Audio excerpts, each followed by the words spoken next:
And it really bothered me. When you hear the comments, I think you'll understand why. All the color analysts and studio. Who you calling colored? I'm playing. I love Slick Rick. I love Jemele too. Who you calling colored?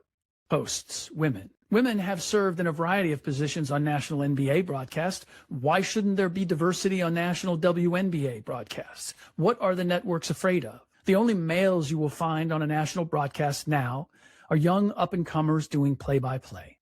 Is the WNBA not worthy of being discussed and dissected by a variety of voices and perspectives in the same way the NBA is? There are some smart basketball-savvy women, both in the studio and the broadcast booth, but I don't hear a whole lot of differing opinion or debate. It all comes off as safe and monotone and cookie cutter, especially when it comes to controversial topics. All of it feels like a girls' club, the media protecting the league from real scrutiny or critique. I'll ask again. What are they afraid of? Ha ha! Hey, if anybody argue with that, you got an agenda. I watch the WNBA and I watch their halftimes and pre-games, and it just be like a glow fest. I'll be like, I mean, and they do get critical because they do say, hey, she need to step up, she need to play better. But it just doesn't feel like real sports. Real sports to me is somebody getting dog cursed. Real sports to me is somebody saying, yo, that ain't it. They always got to like make sure that the sister is okay. Remember we said earlier in the show, you got to make sure, what did Stephen A say? Like you don't antagonize her. Where we never say that about the men. Like you don't antagonize Russell Westbrook. Have you ever heard this sentence? Don't go to a game and you don't supposed to antagonize Russell Westbrook. We heard that about the women just earlier. Come on, Jemele, let's hear it. All right. So here's what's so interesting about this, right? Number one, listen, I've never had a problem with Ric Bucher. We've gotten along, seen him covering stuff at all. So this is not personal in any way. Let's go. He insulted the women who are on these broadcasts. Number one, cookie cutter, feels like a girls' club. Very interesting language to use there.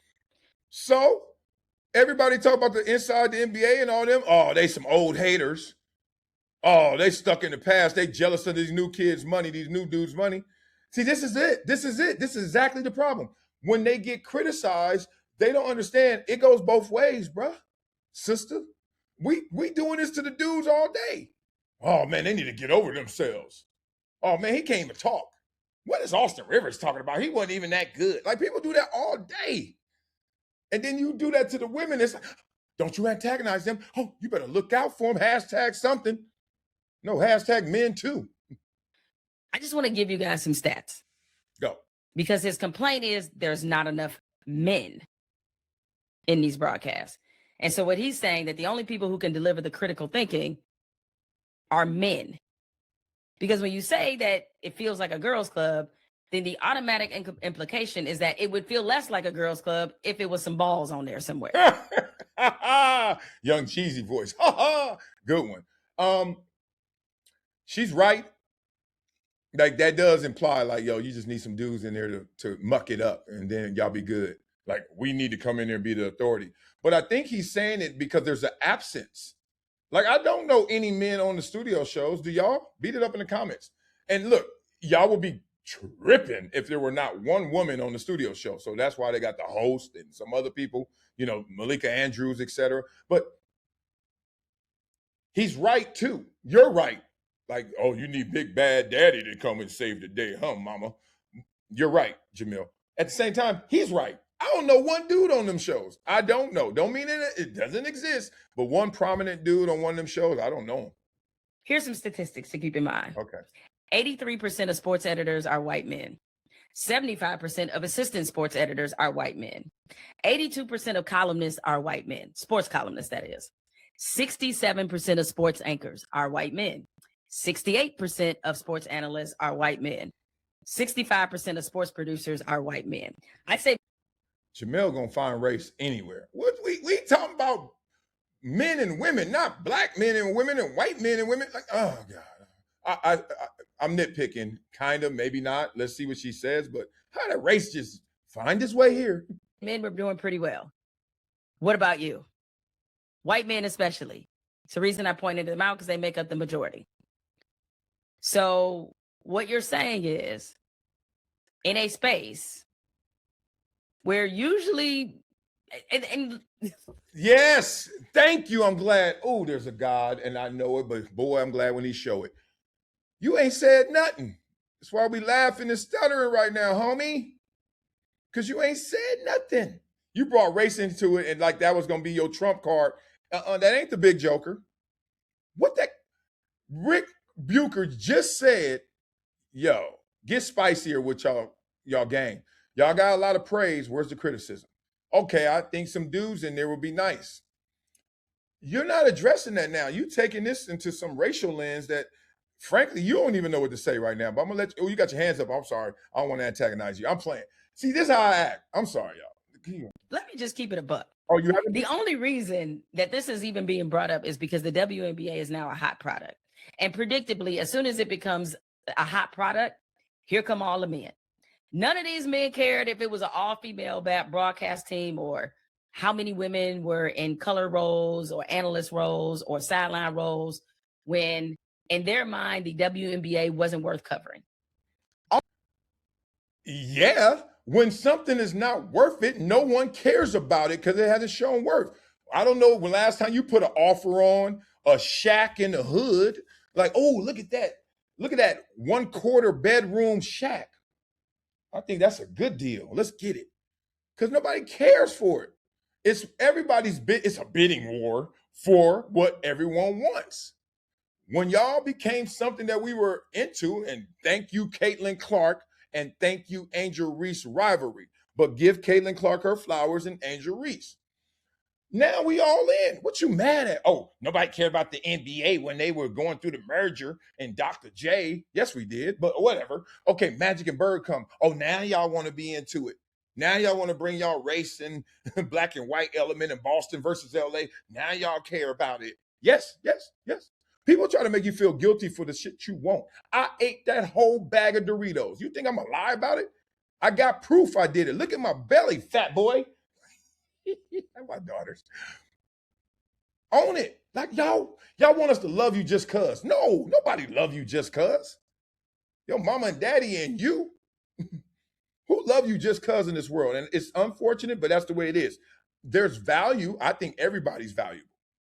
But don't act like as a product in the open marketplace, I'm going to give you attention, which I only got 24 hours of it to give a day. I give 8 of it to sleep, not me. I give it 5 or 4. But point is, I sleep 4 or 5 of them away. I'm going to hit this mountain. That's 2 of them. I'm up to 7. I'm about to go eat, shower, all those little miscellaneous things. That's another 2. I'm 9. I'm going to kick it. I'm going to watch some of them do my content. That's 11, 12. I ain't got time to be checking for you just cuz. It ain't no just cuz. Only when it became worthy to them, suddenly it's, where all the men at? See what? Oh, okay, I see. And I can tell you, I would love to know how many broadcasts that Ric Bucher watches in college football, NFL, and if it's an all-male desk, how many times does he ask himself, where are the women? Hold on. All this time I ain't been in the video? Let me find out. I was going to leave, but I don't want to stop this one. I ain't in the video. Oh, man. Hell no. I've been over here acting a fool, too. All right, now we go. Okay, let's go back. Can we go back? Let's go. I don't think we go back. Hold on. I'm going to go back to it. I got to be in the video. I'm over here clowning. Okay. Feels like a girls' club. Okay. Shoot. I'm going to guess none. I just had this conversation. This has been the week of former ESPN folks that I talking. And it has nothing to do with Stephen A. Smith. This person called me about something completely unrelated. It was about, again, something else. And he was talking about how when he was coming up in the business, and he was saying, Rob Parker. You know, when I was coming up and looking for jobs at various networks or stations, if you will, he was like, if they had 2 black anchors or even one other black anchor, I knew I wasn't going to get a job there. because they only want so many of us. That was the mentality of when he was coming up. And it's true. Like I think it is carried over, or that mentality persists because, when you look at an anchor desk in terms of, like, let's say for a sport like NFL Countdown or whatever, like there's not going to be an all black desk no matter what. You just also said there ain't gonna be an all white desk. What? Like, do you want to really play representation games? We ain't gonna have one of us up there damn near. Look, we're 12% of this country. Do the math. That means we're there. You multiply that by 8.5, right? That means they have to really see a black person. Let's play this game. See, this is the logical game and the logical pretzel people don't want to play. Because you want to play this game, we're only 12% of this country. That means we need a desk that has 8 to 9 people to put one of us there. Last time I checked, Monday Night Countdown and them be having 5 people. So by the numbers, because 5 is 20. We don't represent 20% of this country. By the numbers, we shouldn't be on the desk at all. You hear that silence? That means you're going to either argue your truth, but don't be blaming the truth because it's not the truth's fault. Then we're going to get into, the game that they cover is black people out there. Hey, which representation you want? Because there's one that says that's even bigger than the sport. The consumers. You talking about, we got 1,800 players and 60% of them black.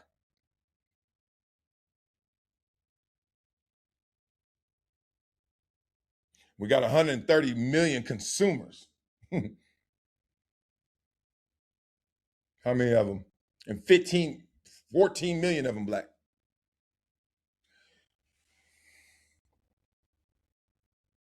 I know why Master P went through it. Everybody clowning Master P. What you talking about? You should just move. Master P nailed that.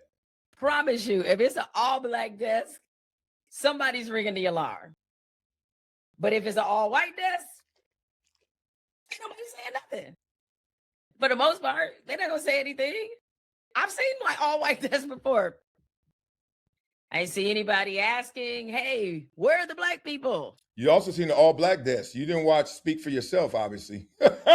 Jason Whitlock, Marcellus Wiley, TJ Hushmanzada, Matt Barnes, Steven Jackson, Darnell Smith, Uncle Jimmy, rest in peace. That used to be a daily. Jimmy Jackson. And then we got a letter from what's the WAACP, the White Association. And we had to put Slick Ric Bucher on there. Nah, in all seriousness, we're just playing mental games, weird mental games. So this concern is going to ring a little hollow to me because people only care now because so now that the WNBA is on your radar, you're like, where are all the men? Yeah. See, it's funny because typically how you get to those desks is like you've either played, you have experience covering the league. Where are all the men who actually covered the WNBA before it reached this moment? So you don't want women coaches in the NFL? You played, you experienced it, and y'all just got to the NFL because it's the biggest thing and biggest sport. You want no women coaches now? I need to be the national spokesman of haters. Like, I need to just speak for everyone who hates the truth. I'm like, okay, so the criteria is, you just told me, experience, you played it, and then you mad that they show up late. Women showed up late to coaching in the NFL. Y'all late as hell. We've been coaching. Y'all wasn't coaching in the AFL. You wouldn't let us. Okay. It wasn't a lot. So technically, it's probably not a lot of men to pick from who've actually covered the league. True. I don't know that there has been a lot of male Ric Buchers covering the WNBA. That's a great point. How big is the pool? Like, how many dudes really want to cover the WNBA? I don't know a lot. I don't know any, actually, but it doesn't mean it doesn't exist. We got to go to NABJ when they ain't dissing Stephen A. and find out how many people want to cover the WNBA. So now that there's like a little more money in it, a little more prestige in it, now it's like, all right, fellas, this is our time. I'm like, no, it's not. I'm going to apply that same standard that you all apply when it comes to women being on desks that are in male sports. But y'all there. Don't tell me, was it Laura Rutledge ain't hosting NFL Live? Don't tell me Malika Andrews ain't hosting the NBA Countdown. Shall we? In that same energy. We do. Yes, certainly you have women who are hosts, sideline reporters, all those sorts of things. But generally speaking, those jobs are hard for women to come by. What's this giggle? So Scott Van Pelt ain't fresh? Is that what you're trying to tell me? Huh? Am I hearing this right? Pam Oliver wasn't fresh? She on the sideline, that's like sidekick. What is fresh? I'd rather be Scott Van Pelt than who else was on the show? I can't say Ryan Clark anymore because he just left. But Ryan Clark. I'd rather be Scott Van Pelt than Ryan Clark on Monday Night Countdown and all that. I'd rather be Aaron Andrews than any of them other dudes that's just on there rotating. What? You got Maria Taylor out there who is a mainstay and a host for the NBA and the NFL coverage, but Maria is one of the few. Meanwhile, you look at the other desk, none but men, and nobody's asking what a ladies at. Malika, I promise you, nobody's asking what a ladies at. Don't act like Malika. Don't act like Carissa. And they do. Oh, this was disingenuous. Oh, disappointed. Really disappointed. I'm not doing Whitlock no more. It's too late. And God dang. She act like there ain't no Carissa Thompson, who I used to work with. Love her. Michelle Beadle, love her. You act like they ain't host shows that NBA, NFL, the dude show, as you want to call it. Maria Taylor, Malika Andrews, Laura Rutledge. And you know I ain't got a good memory like that. I'm nailing these names. That's five. All I can name is Scott Van Pelt and Mike Greenberg on the other side. Who else? I'm not lying, dog. This is weird. We're in the Twilight Zone, dog. If that was really your response, one, you took Slick Rick the Bucher's point was never addressed. You made it racial, and then you made it about like the opportunity or availability conversation, but you made that racial, and then you used the wrong evidence to support your claims. There are a lot of women that host shows. Oh, that's a diss. Oh my. So you want them just sitting there on a panel? Andrea Carter, who I love, that's my favorite right now. Women, she's my favorite. She ain't hosting nothing. Is Andrea Carter bigger than Malika Andrews? What? Let's go to bed, y'all. Love y'all, man. Have an amazing day. Let me give y'all some. This show is just necessary.